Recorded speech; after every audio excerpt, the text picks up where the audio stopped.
Treneri, neturėjot namų pranašumo, neturėjot Pakamonę, neturėjot Urbono, kiek tai įtakoja šiandien, kad neišsivožėt pergalės iš Kauno? Nežinau, labai svarbus jie žaidėjai, bet komandai, bet yra kam žaisti. Tai čia nepasiteisinimas, turėjome ieškoti kitų būdų. Tai.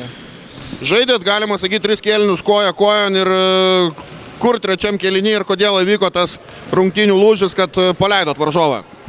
Na, manau, labai daug tiek puolime, tiek gynyboje mikro nesusikalbėjimų, mikro klaidelių, vienas kito nesupratimo iš pusės žvilgsnio ir visur iš ten buvom baudžiami. Tai tame tarpe labiausiai turbūt kovoja dėl kamuolių, susikeitimuose gynyboje ir tokiose situacijose tikrai per daug taškų praleidom.